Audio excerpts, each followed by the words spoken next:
말씀을 경청하도록 하겠습니다. 주시는 말씀 신명기 33장 29절 말씀입니다. 제가 밖으로 읽어드립니다.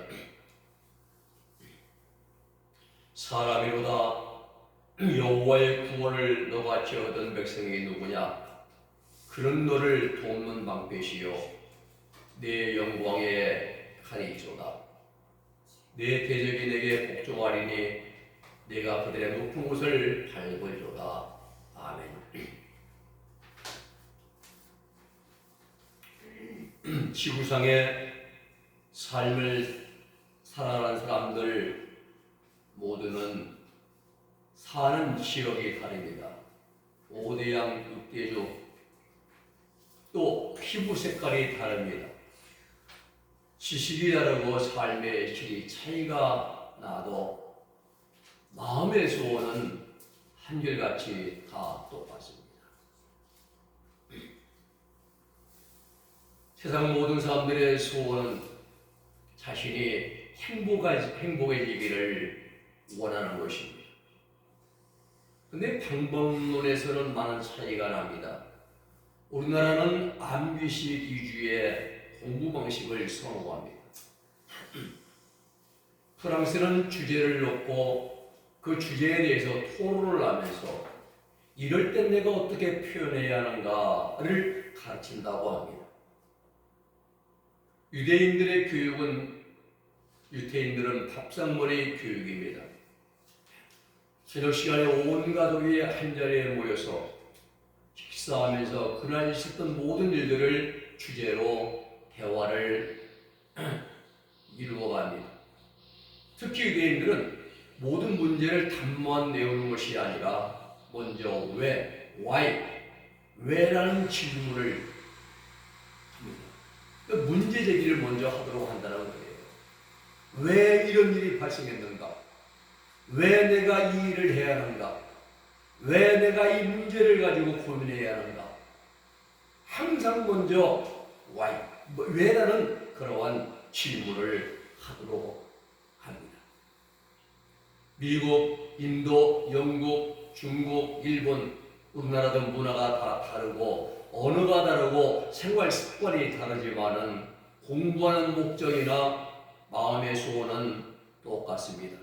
무엇입니까? 행복해지기 위해서입니다.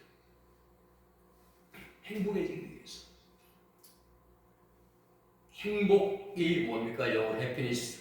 행복은 희망을 그리는 상태에서의 좋은 감정입니다.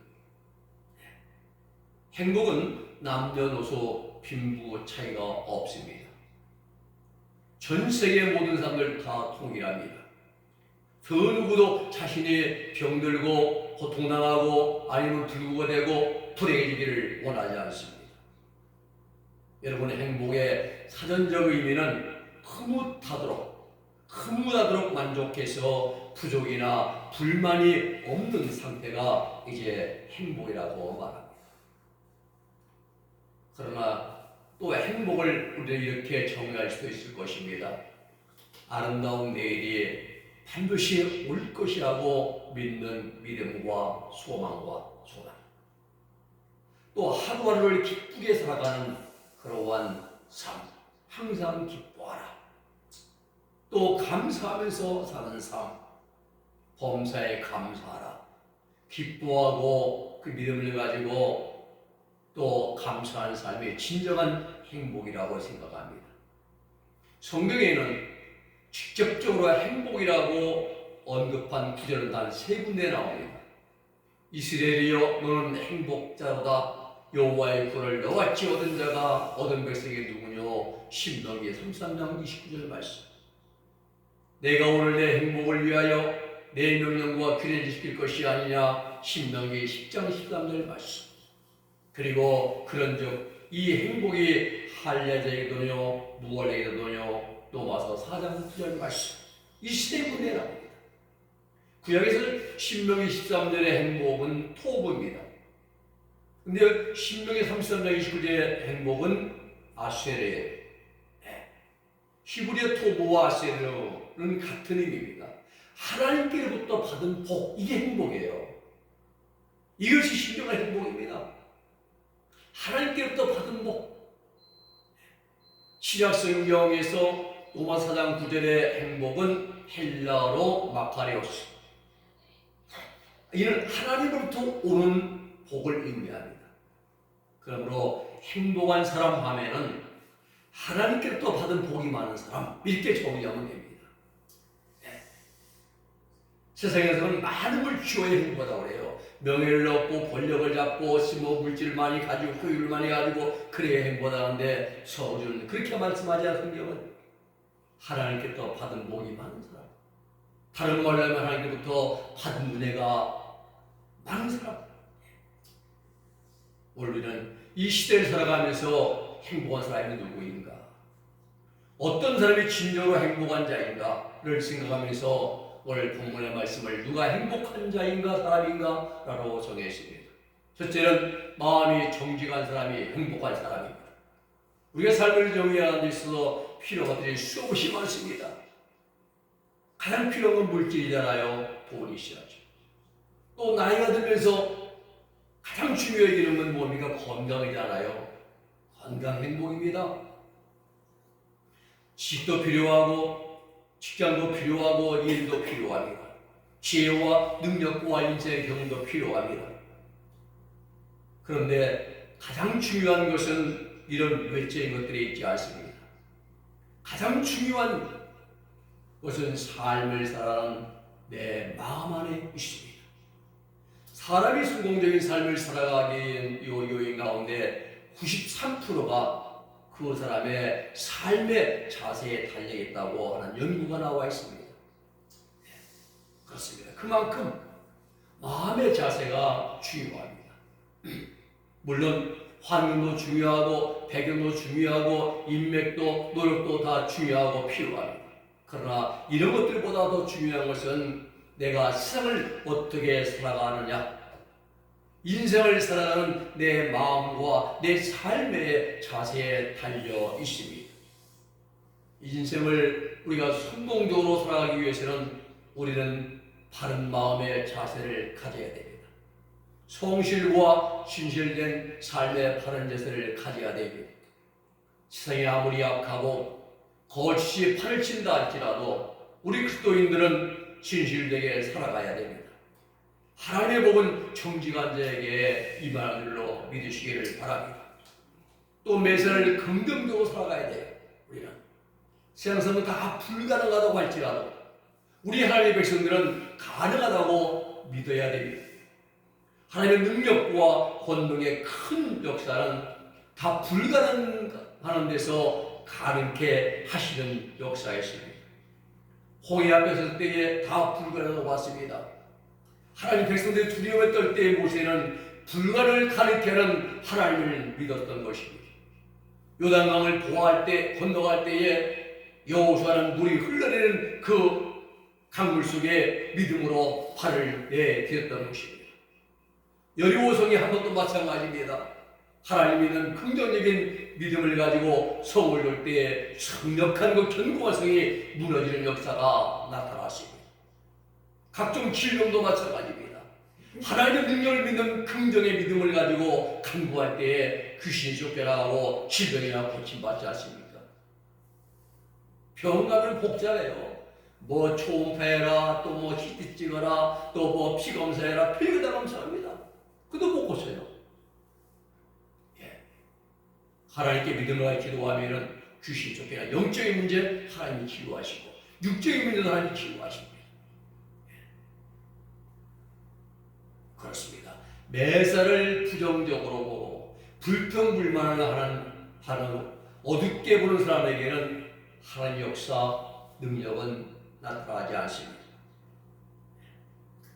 또 우리가 행복한 삶을 살려면 겸손한 인격을 가지고 살아가야 됩니다. 왜 겸손해야 됩니까? 겸손은 아랫대 덕이지요. 그리스도의 덕 가운데 가장 최고의 덕이 겸손이에요.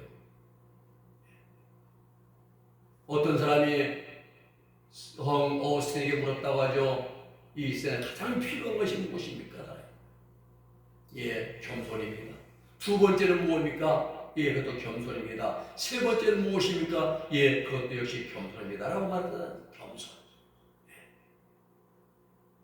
최고의 덕입니다. 모름지기 사람은 용감한 사람, 용장이 있고, 지혜로운 사람, 지장이 있고, 덕스러운 사람, 덕장이 있습니다. 그 가운데서 으뜸으로 치는 장수가 바로 덕장입니다. 겸손에는 사람의 마음을 움직이는 힘이 있습니다. 무력이 아니라 덕의 힘인 것입니다. 겸손은 감사를 낳습니다. 원망과 불평과 신경질 짜증나는 가운데서는 감사가 나올 수가 없습니다.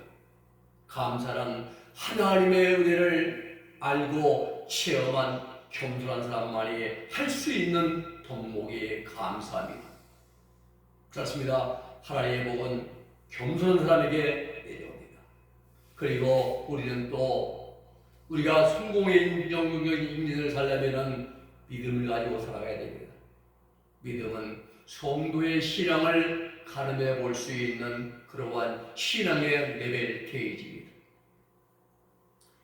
믿음 좋은 사람은 언제 어디서나 하나님 말씀대로 행하는 사람이에요. 하나님을 향한 성도의 믿음은 불가능의 현실 속에서 가능성을 보게 해줍니다. 오늘 여러분, 믿음이 얼마나 귀하고 소중한 것인지 모릅니다. 믿음은 나 자신을 담대하게 만들어줍니다. 다니엘과 제 친구 사드락 메사 아벤노고 그 풀불 속에서 살아갈 수 있어서 믿음을 가졌기에 담대했습니다. 믿음은 나를 하나님과 동행하게 만들어줍니다. 누구처럼? 다윗처럼, 아브라함처럼, 에녹처럼. 믿음의 사람은 하나님과 동행하게 됩니다. 또 우리는 소망을 가지고 살아가야 돼요. 소원과 소망은 비슷하지만은 뜻은 서로 다릅니다. 소원은 내 필요에 따라서 의해서 미래를 바라보는 것, 내 자아중심적인, 자기중심적인 그러한 바람이 소원이에요. 그러나 소망은 다릅니다. 소망은 하나님의 약속한 말씀을 진실한 자세로 바라보는 것이 소망입니다. 지금 우리에게는 가장 큰 문제는 내가 얼마나 많이 가지고 있느냐, 갖지 못했느냐가 아니라, 물론 세상 사람들은 가진 걸 가지고 판단합니다. 그러나 우리 그리스도인은 다릅니다. 물질, 생에 썩어질 소유가 아니라 지금 내가 믿음으로 하나님의 약속과 복주심을 바라볼 수 있는 소망의 눈을 가지고 있느냐가 더더욱 중요한 것입니다. 너무나도 아름답도다 주님 계신 영광의 나라 너무나도 귀하도다 주님 계신 영광의 나라를 바라볼 수 있는 소망은 있나요? 우리? 바울은 말씀하기를 빌립보 3장 10절에 이렇게 말씀하십니다. 그러나 우리의 시민권은 하늘에 있는지라 거기로부터 구원하는 자 곧 예수 그리스도를 기대된다고 말씀합니다. 우리의 시민권은 이 땅이 아닙니다. 썩어질 이 세상 물질이 있는 곳이 아니라 영원한 하나님 나라 천국이 바로 우리의 시오리의 하늘나라가 우리의 시민권에 있는 곳입니다. 그렇습니다. 우리의 시민권 하늘에 있습니다. 그러므로 하나님만 주목하시기 바랍니다.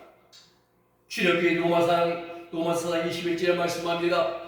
그를 약속하신 것을 또한 능히 이루실 줄을 확신한다고 바울은 말씀했습니다. 여러분, 하나님의 약속은 반드시 이루어집니다. 변개치 않습니다. 어떤 자에게 이루어집니까? 하나님의 약속을 믿어 의심치 않는 자에게 이루어집니다. 응답되는 것입니다. 그렇습니다. 우리 인생, 우리 삶에 있어서 행복이란 소유의 많고 적음에 있지 않습니다.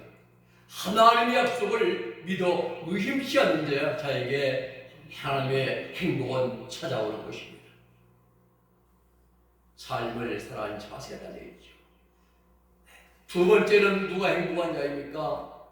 하나님의 일하는 사람이 행복한 자입니다.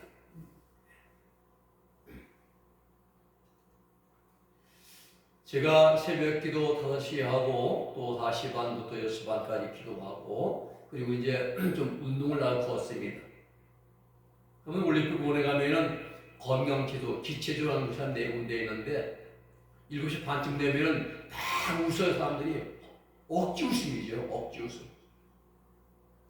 여러분, 지금처럼 인간의 정이 메마르고 각박하고 그리고 살기 힘든 세상을 살아가는 사람들에게 뭐 그리 웃을 일이 있겠습니까? 별로 없습니다. 하루 종일 가도 웃을 일 필요 없어요. 광화문이나 세이브 코리아 각종 집회, 찬반 집회 나가는 사람들의 그런 사람들이 웃을 일 있겠습니까? 웃을 일 있으면 거기서 안 나갑니다. 속이 답답하고 또 화가 나고 그곳에 가면 웃음은 사라지고 아집과 포악과 혈기로 충만하게 하죠. 아주 죄악 충만한 곳입니다. 죄로. 그곳에 갔다 오면은 세상에는 진정한 웃음, 참된 웃음, 만족, 참된 기쁨은 없습니다. 그러나 우리 그리스도인들은 주님의 일할 때 가장 큰 기쁨과 보람과 행복을 느낍니다. 저는 그래요. 이 상단에 올라가서 기도 올려고 딱 앉을 때 하나님과 상주실 때 참 마음이 편안합니다. 편하고 정말 어떤 날 행복하기도 하고 가장 행복한 시간이에요. 그 시간이. 내가 주님의 일을 기쁨으로 하게 되면 내 자신의 존재 가치를 일깨워줍니다. 내 삶의 가치, 내 일의 가치를 참 우리가 느끼고 깨닫게 되는데 나같이 못난 사람도 하나님의 일에 쓰임받을 때 있구나 하고 감사가 되는 거예요. 우리 지난 광을 들어보면 뭐 나같이 못난 사람, 못된 사람 어디 있습니까? 그 나 같은 사람도 하나님 일터로 사용하시고 이렇게 세우시는구나 라고 감사가 되죠. 주님의 일을 하면 마음속에 만족이 있고 기쁨이 넘치고 그리고 참된 행복이 찾아옵니다. 육신의 일, 세상의 일은 육신의 만족과 육신의 행복만 가져다주는 반면에 하나님의 일은 육신뿐만이 아닙니다. 마음의 평화와 기쁨을 가져다주고 또 우리 영혼까지 기쁨과 행복을 가져다줍니다. 하나님의 일을 하면은 늘 기쁘고 만족하고 행복합니다. 그뿐만이 아니라 다른 사람까지, 다른 사람들에게도 행복을, 기쁨을 나누어 주게 됩니다. 그리고 마지막의 결과는 모든 영광 하나님께로 돌려드리게 되는 것입니다. 세상 일은 내가 하기 싫으면 안 해도 됩니다. 결정은 내가 합니다. 선택도 내가 합니다. 해도 되고 안 해도 무방합니다. 세상 일의 결정권은 내게 있습니다. 그러나 주님의 일은 명령입니다. 고린도전서 4장 1절 말씀 보면 사람이 마땅히 우리를 그리스도의 일꾼이요 하나님의 비밀을 맡은 자로 여길지어다. 미스테리온 비밀을 맡은 자로 여길지어다. 그리고 이전의 말씀 보면은 그리고 맡은 자들에게 부여할 것은 피티스 충성이라 명령입니다. 그렇게 하라. 내가 그리하라. 인정하라. 이런 뜻입니다. 하나님을 믿고 선택받은 사람들은 하나님께서 맡겨주신 일을 할 때가 가장 행복한 때입니다. 세상 일은 또 하고 또 해도 만족이 없습니다. 사람을 보며 세상을 볼 땐 만족감이 없었네. 나의 하나님 그분을 뵐 땐 나는 만족하였네. 동남풍하보라서 보러라 가시밭에 백합화 예수님 향기니 오늘 아침에 가시 백합 꽃향기가 얼마나 좋습니까? 온 영혼이 성전을 확 아주 향기를 부르고 있지 않습니까? 왜 세상 일에는 만족감이 없는가? 그것은 답은 우리 육신의 욕심은 끝이 없기 때문이에요. 더 많은 걸 가지고 싶고 더 많은 걸 누리고 싶은 것이 바로 육신의 애정과 욕망, 정욕인 것입니다. 그래 사도 바울은 갈라디아 5장 24절에서 그리스도 예수 믿는 사람들은 정과 욕심을 십자가에 못 박아라 말씀하고 있는 것이고, 야고보 장로는 야고보 1장 15절에 말씀하기를 욕심이 대한 죄를 낳고 죄가 장성한 즉 사망을 낳는다고 말씀하는 것입니다. 그렇습니다. 욕심은 끝이 없습니다. 그러나 하나님의 이런 작은 일 한 가지만 해도 마음에 기쁨과 평안이 임합니다. 평화로다 하늘 위에서 내려오네. 그 사랑의 물결이 물밀처럼 말입니다. 주님의 평화가 우리 마음에 임하는 것입니다. 행복합니다. 마음에 하늘의 평화가 찾아옵니다. 그러므로 우리 구원받은 그리스도인들은 그리스도인들말로 세상 가장 복된 자들이고 가장 행복한 자들인 것입니다. 세 번째는 자족할 줄 아는 자가 행복한 사람입니다. 옛말에 지족부력, 그 다음에 지지불태라는 말이 있습니다. 노자는 도덕경에서 말하기를 만족할 줄 알면 지옥이 없고, 그렇죠. 지지불력. 네. 그리고 지지불태, 지족부력이고요. 지지불태는 뭡니까? 멈출 줄, 그칠 짓잖아요. 그칠 짓자. 멈출 줄 알면은 위태롭지 않다라고 했습니다. 인간의 다원적 욕망은 사회 발전과 문명을 진보시키지만은 수분지적, 내가 가진 것으로 만족할 줄 모르면은 패배감과 좌절감을 맛보게 됩니다. 세상에 있는 권력이나 명예나 인기나 모든 것 다 감죄야합으로입니다. 감죄야합으로. 이 또한 지나가리라. 이 또한 지나가리라. 제가 저 지난주에 설교한 제목이죠. 이 또한 지나가리라.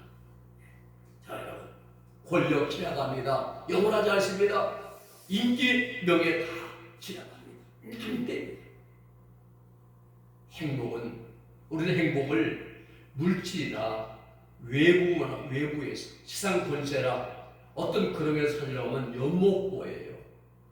연목고가 뭡니까? 산에 가서 물고기 잡으려는 거예요. 진정한 행복은 그런데 권력에 있지 않습니다. 세상 권세에 있지 않습니다. 산에 가서 물고기 잡으려는 그 연목고에 이제 불과한 것이죠. 세상의 대부분 사람들은 내가 다른 사람보다 더 많이 소유하거나 또 어떤 큰 일을 이루어야 행복하다는 줄로 착각을 하고 있습니다.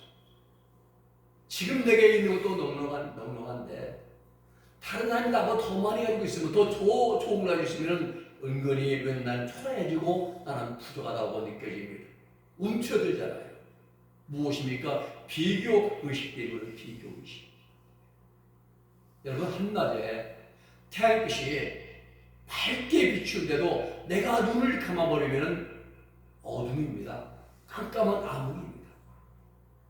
이와 같이 내게 지금 있는 것으로 만족하지 못하면 결코 인생을 행복하게 살아갈 수가 없습니다. 왜 그런가? 우리 육신의 애정과 욕망, 정욕은 끝이 없기 때문입니다. 그렇습니다. 참된 행복은 만족, 자족하는 마음에서부터 시작이 되는 것입니다. 이 자족은 스스로 넉넉함을 느끼는 것이 자족입니다. 만족은 마음에 확고하게 생각하는 것이 만족입니다.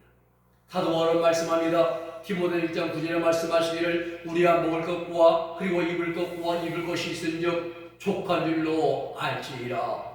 먹을 게 있고 입을 게 있으면 족한 줄로 아는 거예요.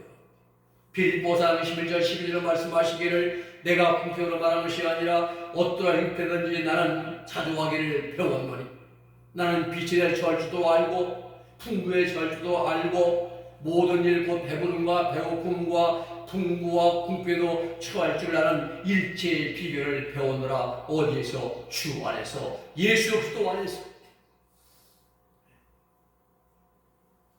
13절의 말씀 보면은 그러면서 내게 능력 주신 자 안에서 내가 모든 것을 할 수 있느니라. 빌립보 4장 14절 말씀이죠. 이 말씀 속에 사도 바울의 만족, 자족하는 그러한 삶의 세대가 다 들어있습니다. 이 점이 바로 주님을 위해서 일생을 헌신한 사도 바울의 위대한 점인 것입니다. 사랑하는 여러분, 진정으로 행복한 사람이 어떤 사람입니까? 많은 재물을 소유한 자 아닙니다. 높은 명예를 얻고 지식을 갖춘 자도 아닙니다. 또 그 큰 기업체를 몇 개씩 가진 재벌도 아닙니다. 진정으로 행복한 자는 자족할 줄 아는 사람입니다. 우리는 여기서 소망과 욕심을 구분해야 됩니다. 소망을 가진 사람은 현재 주어진 그 현실 속에서 내일의 꿈을 가지고 비전을 가지고 그 꿈을 향해 나아간 사람, 이런 사람이 소망의 사람, 요셉 같은 사람입니다. 요셉 보십시오. 내 신세월에게 전락되었는가? 아니라 종으로 팔려오고 감옥에 갇히고 또 그래도 한탄하지 않았습니다. 절망하지 않았습니다. 하나님을 바라봤습니다. 종으로 팔려갈 때는, 감옥에 갇힐 때도 그는 하나님을 바라봤습니다. 하나님을 의지했습니다. 오직 하나님께 소망을 두었습니다. 그렇습니다. 소망을 가진 사람은 현재의 삶에 만족하고 자족할 줄 압니다. 바울은 하늘의 영원한 소망을 바라보고 살아갔기에 자신의 어떠한 어려운 환경 속에서도 낙심하거나 불평하거나 원망하지 않았습니다. 오히려 감사했습니다. 감사했어요. 자신의 주어진 현재의 삶에 만족했습니다. 반대로 욕심을 가진 사람은 아무리 많은 걸 가지고 있어도 불평과 불만입니다. 더 많은 것을 움켜쥐지 못하는 마음이 편치를 못합니다. 그런데 사람이 죽을 때는 손을 다 펴준다고 그래요. 제가 안 봤는데 칼 움켜쥐는 것이 아니라 손을 다 핀답니다. 마지막에는 다 놓고 가는 것이죠. 여러분, 지금 내가 누리고 있는 것에 만족하고 감사할 줄 아는 자가 되어야 됩니다. 우리는 참으로 많은 것들을 거저받고 누리고 그리고 우리는 살아가고 있습니다. 혹시 내게 있는 것이 부족하다고 적다고 불평하지 마시고 지금 내가 있는 것에 자족하고 만족을 하고 하나님을 향하여 감사하십시오. 욥기 1장 21절 말씀 보이는 이 모든 일에 욥이 범죄하지 아니하고 하나님을 향하여 원망하지 않더라 말씀합니다. 10만 명가 한시에 죽었습니다. 재산 다 널러갔습니다. 아내는 도만 집을 나갔습니다. 몸엔 질병을 얻었습니다. 하루아침에 노수가 되었습니다. 그러나 이 모든 것이 주신다 여호와시요 취하시다 여호와시니 라고 하면서 하나님의 목마를 찐다면서 욥은 범죄하지 않았습니다. 그 심한 환경 속에서 나의 가는 길을 오직 그가 하시나니 그가 나를 탄진한 시에는 내가 준 것이라고 하면서 하나님만 바라봤습니다. 그 욥의 말을 마사 6기 40장 5절에는 내가 이제는 귀로만 들었는데 지금은 눈으로 주를 배웁니다 하면서 욥이 생명을 하나 된 하나님을 만나고 보게 된 것입니다. 불평하지 않았습니다. 참된 행복, 참된 만족, 참된 기쁨은 감사한 마음에서 시작되시로 믿으시기를 바랍니다. 말씀을 정리합니다. 오늘 본문의 말씀은 이스라엘아 너는 행복자로다. 그렇습니다. 우리는 행복한 사람들입니다. 어떤 자가 행복한 자입니까? 마음이 정직한 자가 행복한 사람입니다. 하나님의 일을 하는 사람이 행복한 자들입니다. 그리고 내게 능으로 자족할 줄 아는 자가 진정한 행복자입니다. 기도하겠습니다. 거룩하신 아버지 하나님 감사합니다. 오늘 말씀을 통해서 어떤 자가 행복한 자인가? 많은 걸 가지고 누리는 자가 행복이 아니라 하나님 이제 하나님 아버지 앞에 나와서 우리가 하나님의 일을 하는 자가 행복한 자요, 마음이 정직한 자가 행복한 자요, 그리고 아버지 내게 있는 것으로 만족할 줄 아는 자가 진정한 행복자인 것을 우리가 말씀을 통해서 들려주심을 감사합니다. 우리가 이런 자들 되어서 우리 주어진 삶 속에서 내게 있는 것을 만족하면서 모든 영광을 올리면서 만족할 줄 아는 진정한 이 시대의 행복한 자들이 되어지게 하여 주시옵소서. 예수님의 이름으로 기도 올리옵나이다. 아멘.